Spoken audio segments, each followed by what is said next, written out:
सूर्यास्त हो चुका है,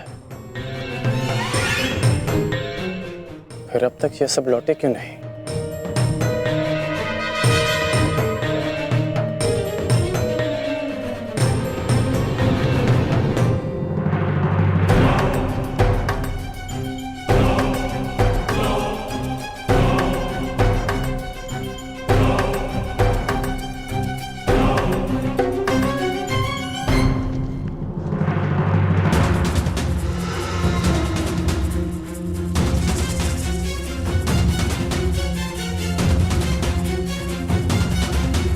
हुसैन क्यों नहीं दिख रहा?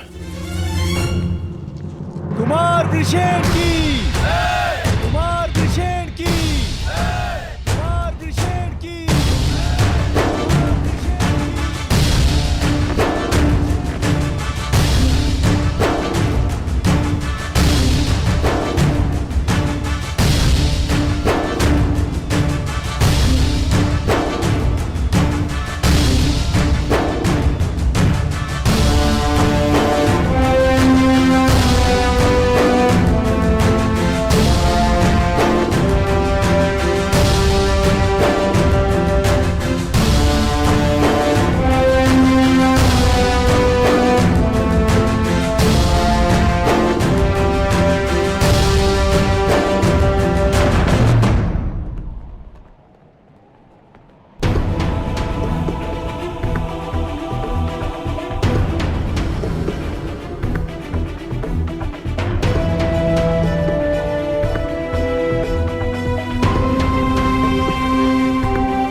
पिताश्री,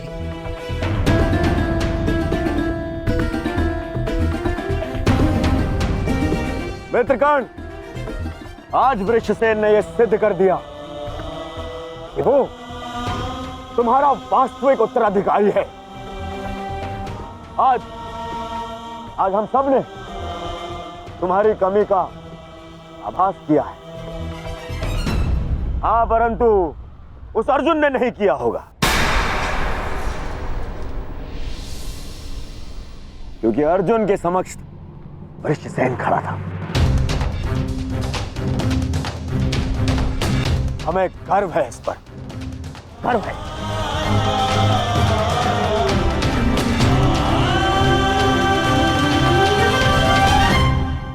कर्ण, तुम्हारा पुत्र आज केवल अंगराज पुत्र वृषसेन नहीं,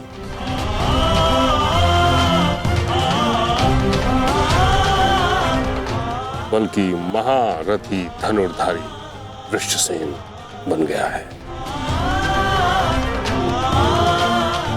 उसने हम सभी से कहीं अधिक कुशलता से युद्ध किया है। हाँ, अन्यथा कुछ ऐसे महारथी भी थे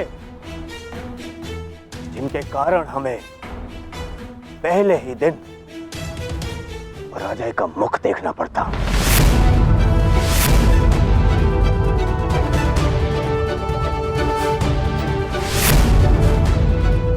तुम्हें इस पर गर्व होना चाहिए कर्ण। सर्वतोभद्र व्यू का कुशलता से नेतृत्व करके वृषसेन मेरी आशाओं पर खरा उतरा है।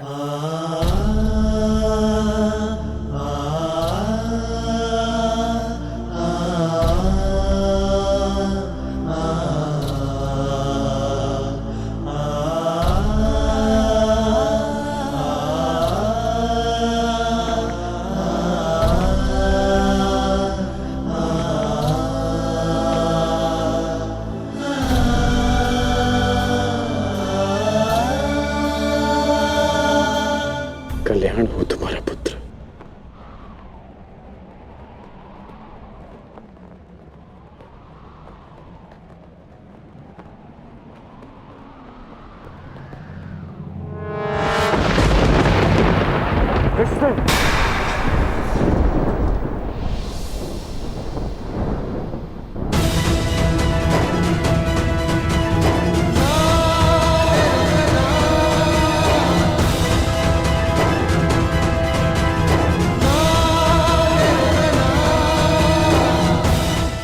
छोटा सा घाव है पिताश्री। अर्जुन का बाण।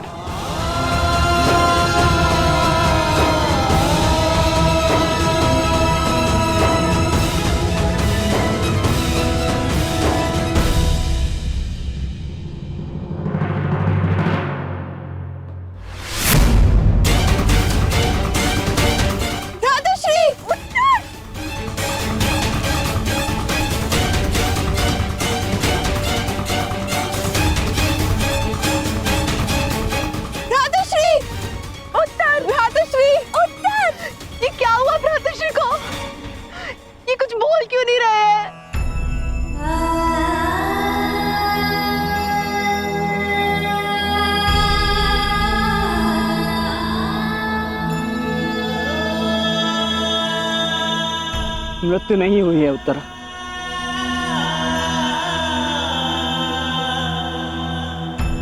वीर मरते नहीं, वीर गति को प्राप्त करते।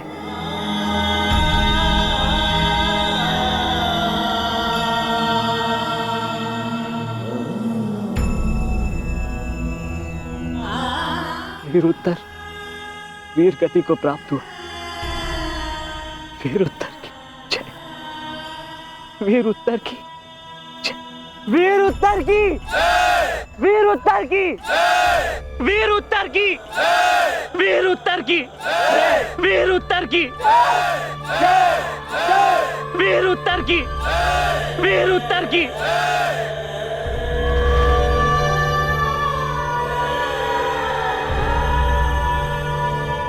कितने मरे, कितनों को मृत्यु मिलनी शेष है। अभी तो आरंभ हुआ है इस महायुद्ध का, एक नए युग को लाने के यज्ञ में। अभी बहुतों की आहुति जानी शेष है। अभी महाभारत का आरंभ हुआ है। श्री जाम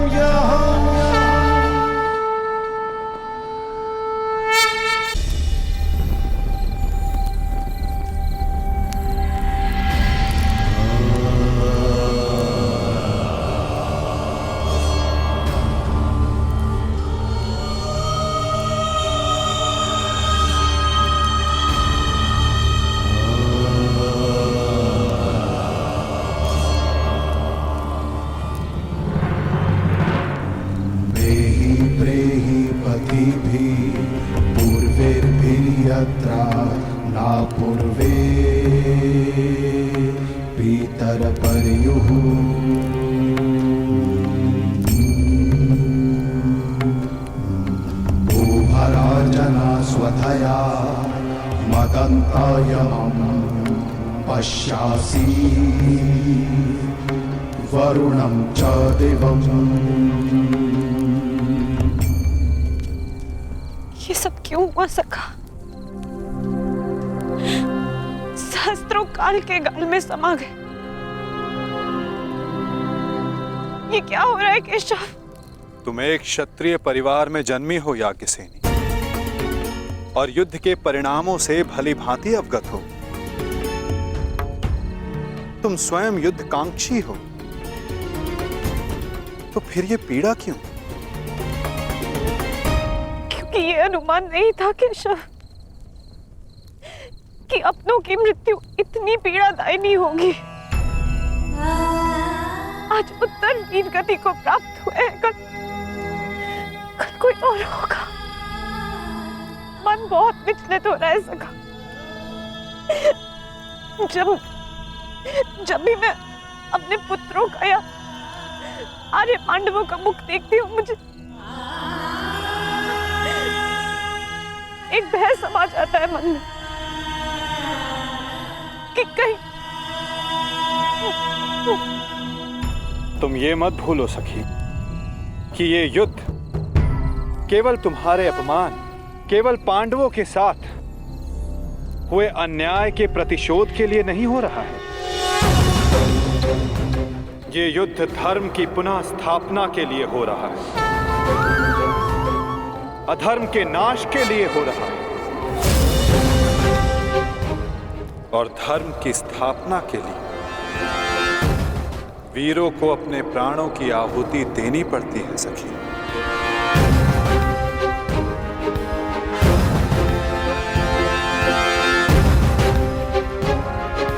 स्वयं को संभालो सखी। ये तुम्हारी, हम सब के अंतर भावनाओं की कड़ी परीक्षा है।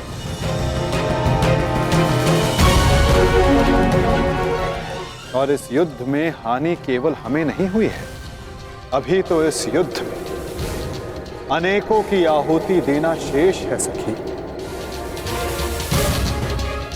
कोई और भी है जिसे अति शीघ्र इस पीड़ा का वहन करना शेष है।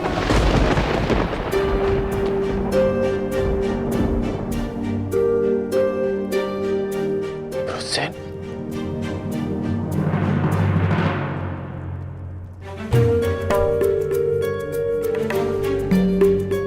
धन्यवाद पिताश्री।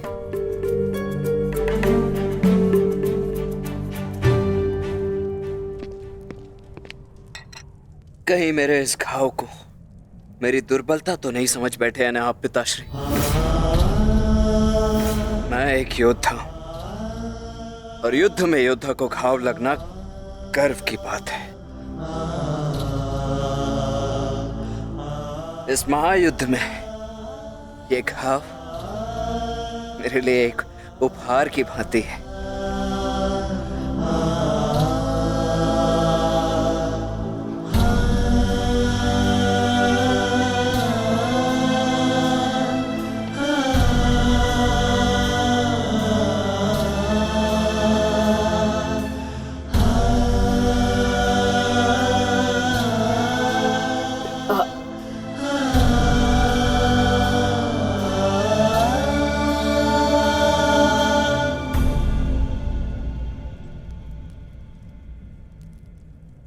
आज तुमने अपने आप को एक सच्चा योद्धा सिद्ध किया है।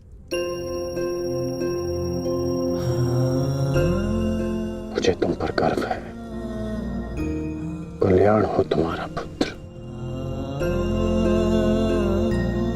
अब तुम्हें विश्राम की आवश्यकता है। विश्राम करोगे तो यह घाव जल्द ठीक हो जाएगा।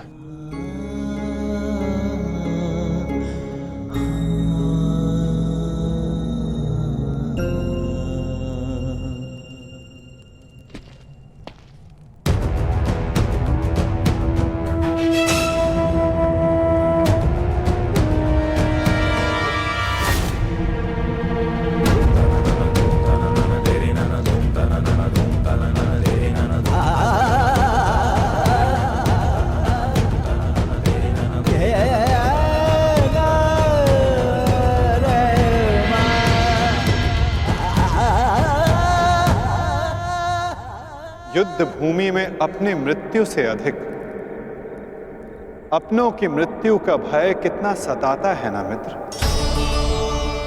माधव, बात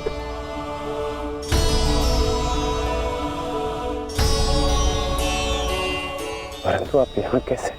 मैं तुम्हें यह बताने आया था कि तुम्हारा पुत्र आज इस युद्ध में बड़ी वीरता से लड़ा मित्र।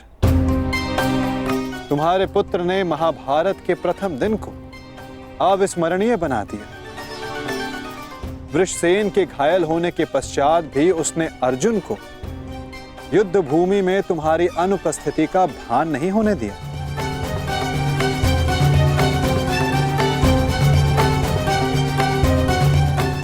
परंतु गर्व के स्थान पर तुम्हारे मुख पर यह पीड़ा क्यों मित्र?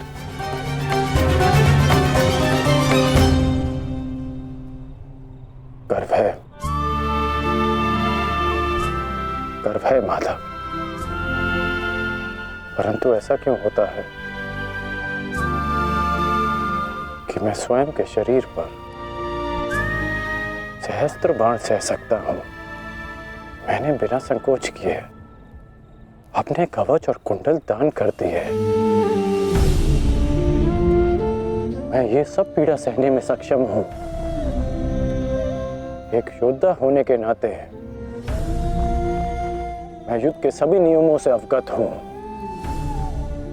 परंतु वृषसेन को लगे बाण, उसकी मृत्यु का भय।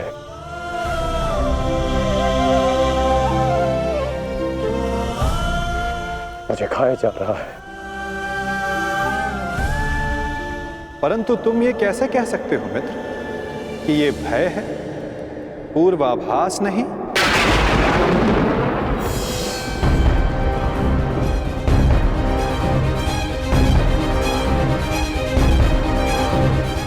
पूर्वाभास? आप क्या कहना चाहते हैं? एक योद्धा को विजय की आशा अवश्य होती है, परंतु उसे परिणाम का पूर्वाभास भी होना चाहिए।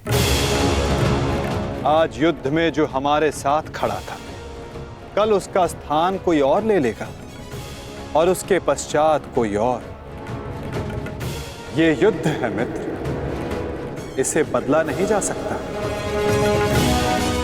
बलिदान मांगना युद्ध की नियति है मित्र। मैं समझता हूं जो आप कह रहे हैं,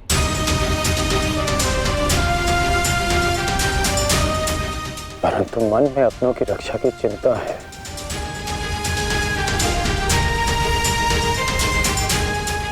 कैसे करेंगे अपनों की रक्षा?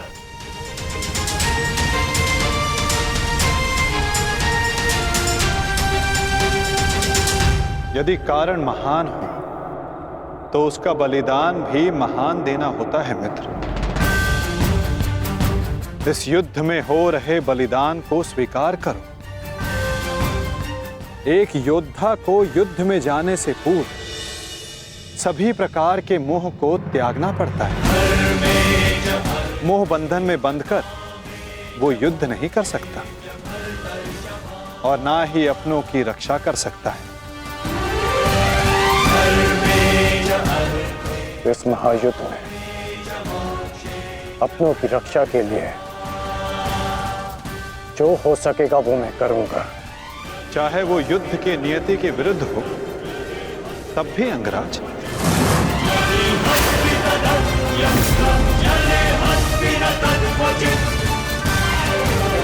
उत्तर दो अंगराज, क्या तुम ऐसा कर पाओगे?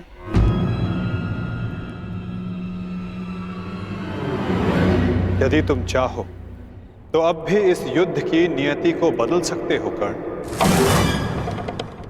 सहस्त्रों के प्राण बचा सकते हो, अपनों को खोने के भय से बच सकते हो। तुम्हारे पास अब भी समय है। हमारे पक्ष में आकर इस युद्ध को एक दिन में समाप्त कर दो मित्र। इस महाविनाश का मूल्य कम कर दो। बोलो मित्र, अपनी निष्ठा की नियति को बदलकर तुम इस युद्ध की नियति को बदलना चाहोगे? महामहिम भीष्म ने तुम्हें इस युद्ध भूमि में प्रवेश करने से वर्जित किया है। यही अवसर है मित्र, अपने भ्राताओं के साथ मिलकर धर्म के लिए युद्ध करके इसे समाप्त कर दो। यही अवसर है मित्र, अपने भ्राताओं के साथ मिलकर धर्म के लिए युद्ध करके इसे समाप्त कर दो। आप मेरा उत्तर जानते हैं, फिर क्यों बार बार ये प्रश्न करते हैं मुझसे? मैं तुमसे प्रश्न नहीं पूछ रहा हूं, तुम्हें तुम्हारे संदेहों का हल दे रहा हूं। या तो परिवर्तन के लिए स्वयं को परिवर्तित करो या फिर प्रलाप बंद करो मित्र। और जो हो रहा है उसे स्वीकारो। तुम्हारे अंदर अपने मित्र के विरुद्ध जाने का सामर्थ्य नहीं है मित्र। जो पीड़ा आज तुम अनुभव कर रहे हो सकता है कि कल तुम्हें उससे अधिक पीड़ा अनुभव करनी पड़े मित्र। इसलिए कहता हूं अंगराज, या तो विरोध करने की शक्ति रखो या फिर पीड़ा सहने का सामर्थ्य।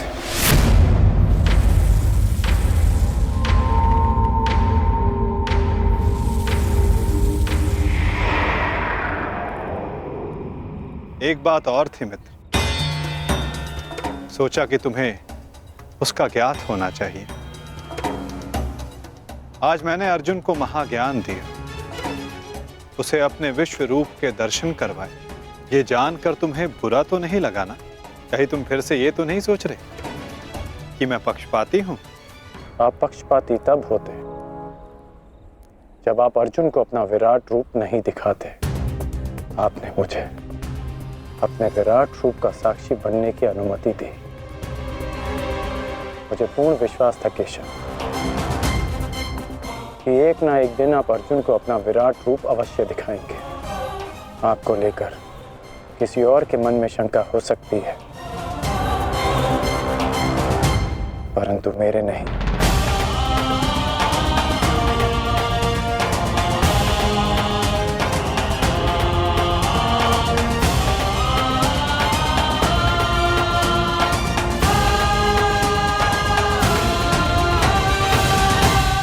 एक दिन आपने मुझे पाषाण और मोरपंख होने का अर्थ समझाया था। हर पहेली का उत्तर हमारे चयन में होता है अंगराज। इस पाषाण खंड की भांति, जो ना अपना चुना हुआ मार्ग बदलता है और ना ही अपने विचार। और दूसरा मार्ग वासुदेव, जो इस मोरपंख की भांति होते हैं, वे अपने आप को ईश्वर की इच्छा के हाथों ऐसे समर्पित कर देते हैं जैसे इसने स्वयं को वायु को समर्पित किया। मैं आज भी पाषाण हूं और अर्जुन आज भी वही मोरपंख। वो मोरपंख जिसे आपको अपने मस्तक पर धारण करना ही था। ये मेरा प्रारब्ध है कि मैंने पाषाण होना चुना है।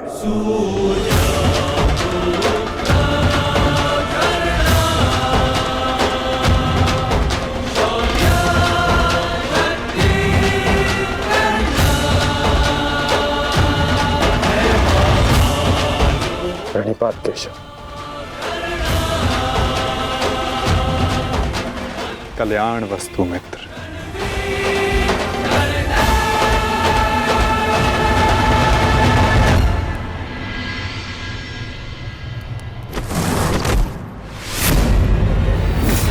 युद्ध का पहला दिन कौरवों के नाम रहा। ये पांडव सेना के युद्ध बंदी ज्येष्ठ, हम इन्हें अपना दास बना लेते हैं। और मुझे पूर्ण विश्वास है कि अंतिम विजय भी हमारी ही होगी। उत्सव का आनंद लो। राजकुमार दुर्योधन की जय! राजकुमार दुर्योधन की जय! अरे मित्र, आओ आओ मित्र। हाँ, यहाँ उत्सव चल रहा है। तुम कहाँ रह गए थे?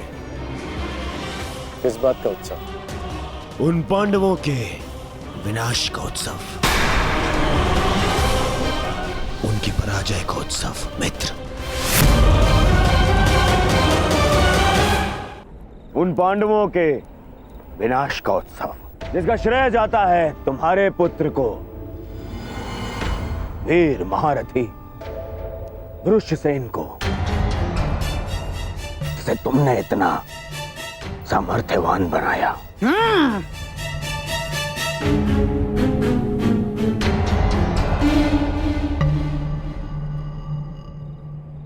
ये तो अवश्य उत्सव बनाने की बात है। आज तो मैं भी मदिरा पान करूंगा। मामा श्री, तुम भी मदिरा पान करोगे? लो, ये लो।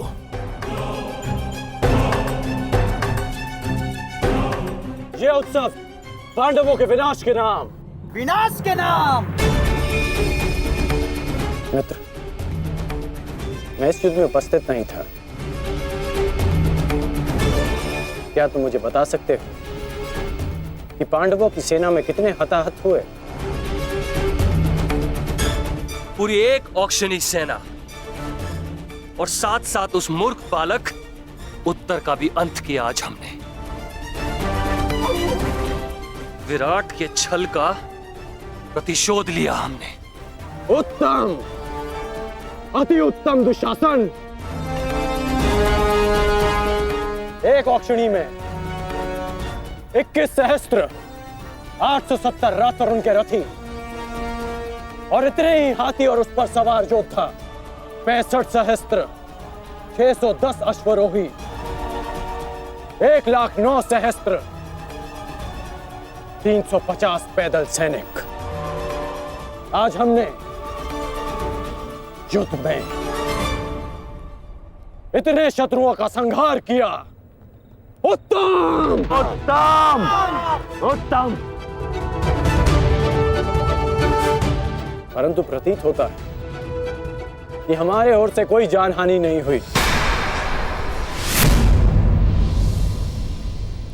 तभी तो यह उत्सव बनाया जा रहा है ना मित्र?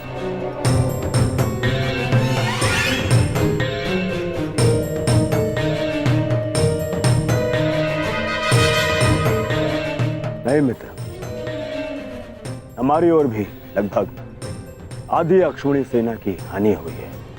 अर्थात सहस्त्र सैनिक, महारथी, अश्वरोही हमारी ओर से भी मारे गए। अब इनके परिवार का ध्यान रखने वाला कोई नहीं रहा। इनके वृद्ध माता पिता, विधवा स्त्रियों, अनाथ बच्चों की रक्षा करने वाला कोई नहीं बचा। ये तो अवश्य उत्तम बनाने की बात है। उत्तम!